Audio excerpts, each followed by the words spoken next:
بسم اللہ الرحمن الرحیم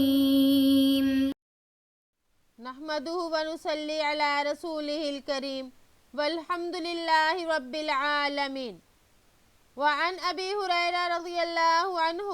ان رسول اللہ صلی اللہ علیہ وسلم قال ومن سلک طریقا یلتمس فیہ علما سہل اللہ لہ طریقا الی الجنہ۔ حضرت ابو ہریرہ رضی اللہ عنہ سے مروی ہے کہ رسول اللہ صلی اللہ علیہ وآلہ وسلم نے فرمایا، جو شخص کسی ایسے راستے پر چلا جس میں وہ علم حاصل کر رہا ہے تو اللہ اس کے لیے جنت کا راستہ آسان فرما دیتے ہیں۔ تو اس میں طالب علم کے لیے خوشخبری ہے کہ طالب علم کی ایک فضیلت بیان کی گئی کہ جو شخص علم دین کے حصول کے لیے اپنے وطن اور رشتہ داروں سے جدا ہو کر عیش و آرام کو چھوڑ کر نکلتا ہے تو اس کی اس ریاضت اور مشقت کی وجہ سے اللہ اس کے لیے جنت کا راستہ آسان فرما دیتے ہیں۔ یہ مطلب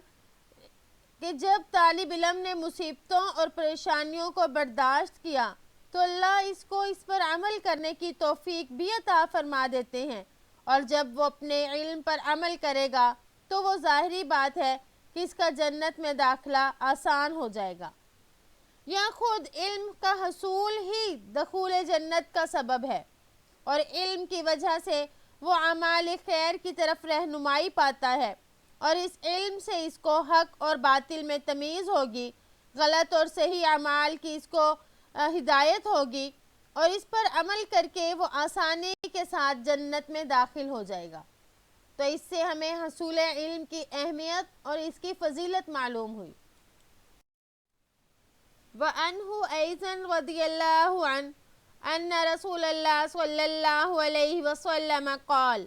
من دعا الى ہدى کان له من الاجر مثل اجور من تبعه لا ينقص ذلك من اجورهم شیئا، رواہ مسلم۔ انہی سے یعنی حضرت ابو ہریرہ رضی اللہ عنہ سے روایت ہے کہ رسول اللہ صلی اللہ علیہ وآلہ وسلم نے فرمایا، جو شخص ہدایت کی طرف دعوت دے اس کو ایسا ہی ثواب ملتا ہے جو اس کے متبعین کو ملتا ہے، اس کی وجہ سے ان کے ثواب میں کوئی کمی نہیں ہوتی۔ تو اس میں اللہ کی طرف سے ایک انعام ہے کہ آدمی کسی دوسرے کے عمل پر کسی دوسرے کے عمل کا ذریعہ بن جائے اور وہ کوئی نیک عمل کرے تو اس پر اس بتانے والے کو بھی پورا ثواب ملتا ہے۔ اسی کو ایک دوسری روایت میں اس طرح بیان فرمایا کہ جس کسی نے کسی کو نیک کام کی رہنمائی کی تو اس سے بتانے والے کو اس کام کرنے والے کے برابر ثواب ہوگا۔ تو اس حدیث سے اتنا معلوم ہوا کہ جس کو دعوت دی جائے تو وہ شخص دعوت کو قبول کرے اور نیک عمل کرے تو اس کہنے والے کو بھی ثواب ملے گا۔ مگر ایک دوسری روایت میں اور زیادہ وضاحت ہے، فرمایا کہ نیکی کا حکم کرنے والے اور برائی سے روکنے والے کے لیے یہ صدقہ ہے۔ تو اس سے معلوم ہوا کہ اگر کسی نے کسی کو کوئی بات بتلائی یعنی نیک بات بتائی یا برے کام سے روکا تو وہ نہ بھی مانے تب بھی اسے ثواب ملے گا۔ تو اس لیے آدمی کو چاہیے کہ ہر کسی کو نیک کام کی دعوت دے، وہ مانے تب بھی بہت ثواب ہے اور اگر نہ مانے تب بھی اس کے لیے اجر ہے۔ وعنہ قال قال رسول اللہ صلی اللہ علیہ وسلم اذا مات ابن آدم انقطع عمله الا من ثلاث صدقۃ جاریہ او علم ينتفع به او ولد صالح يدعو له، رواہ مسلم۔ انہی سے یعنی حضرت ابو ہریرہ رضی اللہ عنہ سے روایت ہے کہ رسول اللہ صلی اللہ علیہ وآلہ وسلم نے فرمایا، جب ابن آدم مر جاتا ہے تو اس کا عمل ختم ہو جاتا ہے سوائے 3 کاموں کے، صدقہ جاریہ یا ایسا علم جس سے فائدہ اٹھایا جائے یا نیک اولاد جو اس کے لیے دعا کرتی رہے۔ انسان کے بعض ایسے اعمال ہوتے ہیں کہ جب تک ان کو وہ خود کرتا ہے تو اس کا ثواب اس کو ملتا رہتا ہے، مثلا نماز، روزہ وغیرہ. مگر بعض اعمال ایسے ہوتے ہیں کہ ان کے ثواب کا سلسلہ نہ صرف اس کی زندگی میں اس کو ملتا ہے بلکہ اس کے مرنے کے بعد بھی اس کو یہ ملتا رہے گا. تو ایسے کاموں کو صدقہ جاریہ کے نام سے ذکر کیا جاتا ہے. ان صدقات جاریہ میں سے 3 کو حدیث میں بیان کیا گیا. تو یہاں پر حصر مراد نہیں، یعنی یہ بتانا مراد نہیں کہ بس یہ 3 ہی صدقہ جاریہ ہیں، بلکہ اس کے علاوہ بھی صدقہ جاریہ ہیں جو دوسری حدیث میں بھی بیان کیے گئے. بہرحال یہاں پر جو پہلی چیز بیان کی گئی تو وہ یہ ہے کہ کسی کو کوئی ایسی چیز دے دے جس سے اس کا، یعنی صدقہ جاریہ، تو کسی کو کوئی ایسی چیز دے دے جس سے لوگ فائدہ حاصل کرتے رہیں. تو جب تک لوگ اس سے فائدہ حاصل کرتے رہیں گے اس کو ثواب ملتا رہے گا. اس کو کہتے ہیں صدقہ جاریہ. جیسے کنواں وقف کر دے یا کچھ اس طرح کا کام کر دے. اور دوسری چیز فرمائی علم نافع، یعنی کسی اہل علم نے اپنی زندگی میں لوگوں کو علم سکھایا ہو اور اس علم کو انہوں نے اوروں کو سکھایا، تو یہ جب تک سلسلہ چلتا رہے گا اس کو اس کا اجر و ثواب ملتا رہے گا. اور تیسرا فرمایا نیک اولاد جو اس کے لیے دعا کرتی رہے. تو اپنی اولاد کی تربیت کی طرف خاص توجہ دینی چاہیے کیونکہ یہ بھی ہمارے لیے صدقہ جاریہ ہیں. اگر کسی کی نیک اولاد ہوگی، والدین کے حق میں دعائیں کرے گی، تو جب بھی وہ کوئی نیک کام کریں گے تو اللہ تعالیٰ اس نیک کام کے بدلے اس کے ماں باپ کو بھی اجر دیں گے کہ انہوں نے اپنی اولاد کو اس بات کی عادت ڈالی اور اپنی اولاد کی اتنی اچھی تربیت کی. تو دیکھیں اس میں بھی علم کی اہمیت بھی بیان کی گئی اور فرمایا کہ صدقہ جاریہ میں سے کہ علم، ایسا علم جس کے ذریعے سے نفع دیا جائے تو وہ علم بھی انسان کے مرنے کے بعد بھی کام آتا ہے. تو اس سے بھی ہمیں علم کی فضیلت معلوم ہوئی. وعنہ رضی اللہ عنہ قال سمعت رسول اللہ صلی اللہ علیہ وسلم یقول الدنیا ملعونۃ ملعون ما فیها الا ذکر اللہ تعالی وما والاہ وعالما ومتعلما. رواہ ترمذی وقال حدیث حسن. قولہ وما والاہ ای طاعت اللہ. انہی سے یعنی حضرت ابو ہریرہ رضی اللہ عنہ سے روایت ہے کہ فرمایا کہ میں نے رسول اللہ صلی اللہ علیہ وآلہ وسلم کو یہ فرماتے ہوئے سنا، دنیا ملعون ہے، اور ملعون ہے جو اس میں ہے سوائے اللہ کے ذکر کے، اور وہ جس کو اللہ تعالیٰ پسند کرتا ہے، اور عالم یا متعلم. اس حدیث میں فرمایا دنیا ملعون ہے، یعنی دنیا کی مذمت بیان کی گئی. اور آپ صلی اللہ علیہ وآلہ وسلم نے کئی دوسری احادیث میں بھی دنیا کی مذمت بیان کی ہے. مثلا ایک حدیث میں یہ وارد ہوا کہ دنیا کی محبت ہر برائی کی جڑ ہے، اور ایک روایت میں ہے کہ دنیا سے ڈرو، یہ ہاروت اور ماروت سے بھی زیادہ جادوگر ہے. تو گویا کہ دنیا کی مذمت بیان کی گئی. پھر فرمایا کہ بعض چیزیں اس میں یعنی اس لعنت سے مستثنی ہے، اور ان میں سے پہلی چیز ہے ذکر اللہ، یعنی اللہ کا ذکر. تو اللہ کا ذکر جو ہے یہ زبان سے کرنا بھی مراد ہو سکتا ہے، جیسے ہم اللہ تعالیٰ کا نام لیتے ہیں، اللہ تعالیٰ کا ذکر کرتے ہیں تو وہ بھی مراد ہے. اور اگر اس کو مجازی معنی پر محمول کیا جائے تو پھر اس کا مطلب ہوگا کہ اللہ تعالیٰ کی تمام فرما برداری والے کام کرنا، یعنی ہر کام میں اللہ کا دھیان کرنا کہ کیا یہ اللہ کو پسند ہے، اللہ اس سے خوش ہوگا، اللہ اس سے راضی ہوگا یا نہیں ہوگا. یعنی اللہ کے دھیان جو ہے اس کو اللہ کا ذکر بھی کہہ سکتے ہیں. اور اس کے علاوہ پھر جو استثناء فرمایا وَمَا وَلَاهُ، یعنی جو چیز بھی اللہ تعالیٰ کے قریب کرنے والی ہو وہ بھی اس ملعونیت سے، اس لعنت سے مستثنی ہے. تو یا اللہ کے ذکر کے قریب کرنے والی ہو یا وہ چیز خود اللہ کے قریب کرنے والی ہو تو وہ اس سے مستثنا ہے۔ اور تیسرا استثناء فرمایا عالم اور متعلم۔ عالم اور متعلم جو ہے اس کو خاص طور پہ اس لیے ذکر فرمایا کہ تاکہ اس کی اہمیت اور اس کی خصوصیت کا اندازہ لگ جائے، ورنہ تو یہ بھی اللہ کے قریب کرنے والی ہے، یہ بھی والہ میں داخل ہوگا، لیکن اس کی اہمیت کے پیش نظر اسے الگ سے بیان فرمایا۔ اس کے علاوہ بھی کئی دوسری احادیث میں عالم اور متعلم کی فضیلت کو بیان کیا جاتا ہے، جیسا کہ آپ صلی اللہ علیہ وآلہ وسلم نے فرمایا کہ عالم کی فضیلت عابد پر ایسی ہے جیسی میری فضیلت تم میں سے ادنا شخص پر۔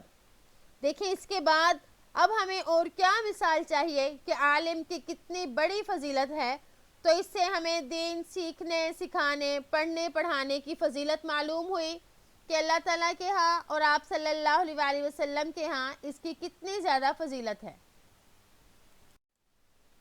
وعن انس رضی اللہ عنہ قال قال رسول اللہ صلی اللہ علیہ وسلم من خرج فی طلب العلم فهو فی سبیل اللہ حتی یرجع، رواہ ترمذی وقال حدیث حسن۔ حضرت انس رضی اللہ عنہ نے فرمایا کہ رسول اللہ صلی اللہ علیہ وآلہ وسلم نے فرمایا جو شخص علم کے طلب کرنے کے لیے نکلا وہ جب تک واپس نہ آئے اللہ ہی کے راستے میں ہے۔ تو اس حدیث شریف کا مطلب یہ ہے کہ جو شخص تمام آرام کی چیزوں کو ترک کر کے علم دین کے حصول کے لیے جب اپنے وطن کو چھوڑتا ہے، خواہ وہ فرض عین علم حاصل کرنے کے لیے نکلا یا فرض کفایہ علم حاصل کرنے کے لیے نکلا،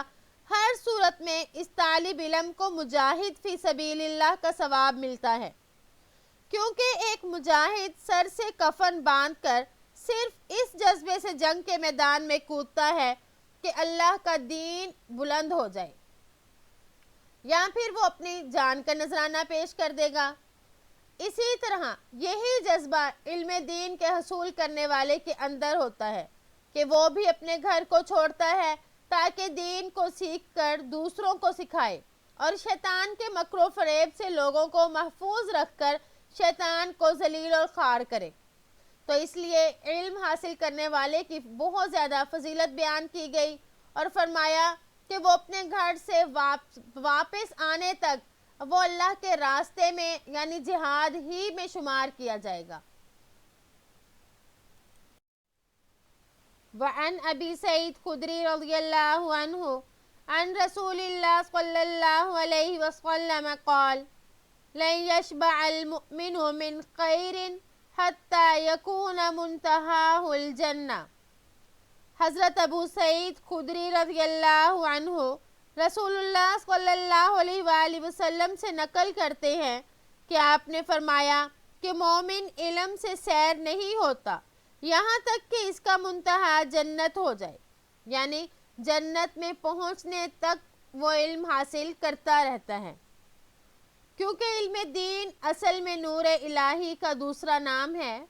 تو آدمی کے اندر جتنا نور آ جاتا ہے اتنا ہی اس کا دل روشن ہوتا جاتا ہے، پھر اتنی ہی اس میں خواہش اور تمنا بھی بڑھتی ہے کہ وہ اور زیادہ اس کو حاصل کرے، جیسے کہ فرمایا رب زدنی علما، یعنی وہ اپنے علم میں اضافے کی دعا کرتا ہے اور اس کی تڑپ میں اضافہ ہو جاتا ہے، کیونکہ علم کی کوئی حد نہیں، ہر علم والے کے اوپر علم والا ہے۔ علم کا میدان اتنا وسیع ہے کہ اگر آدمی کی عمر 1,00,000 برس بھی ہو جائے وہ کوئی لمحہ بھی نہ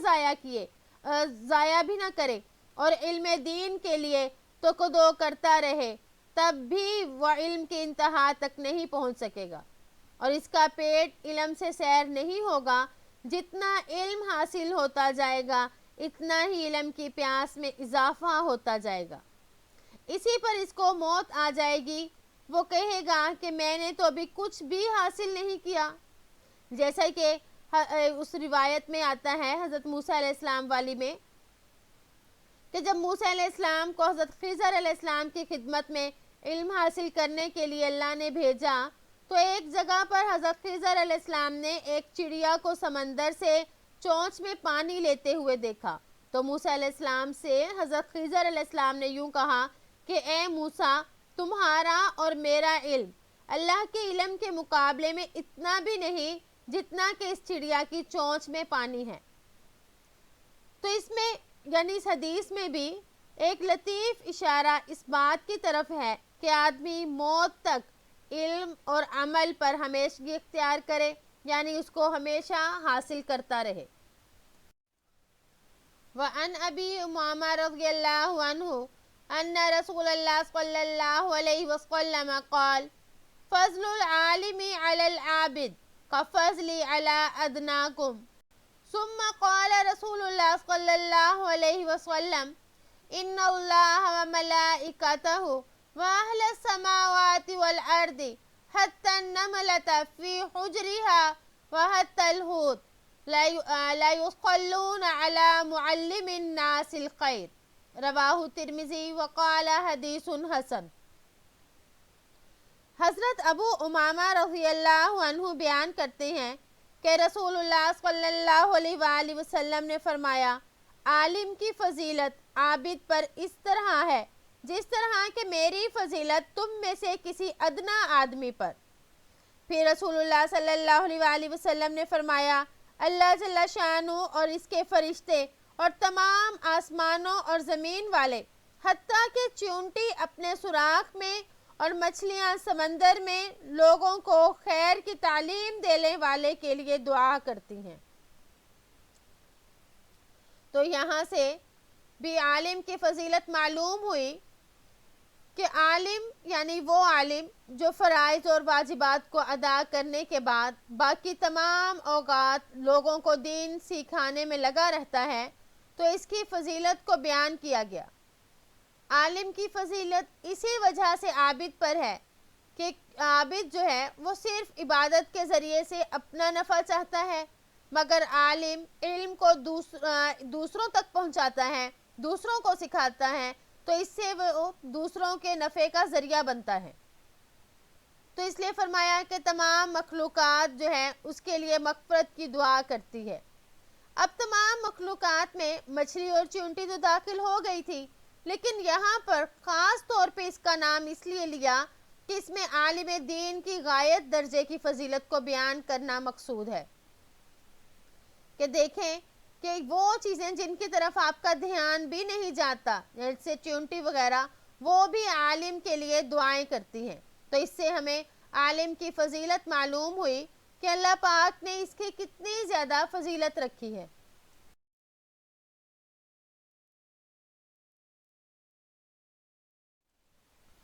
تو اس سے ہمیں عالم کی فضیلت معلوم ہوئی۔ تو اللہ تعالیٰ سے دعا ہے کہ اللہ تعالیٰ ہمیں صحیح معنوں میں عالم بنائے، یعنی عالم بعمل بنائے،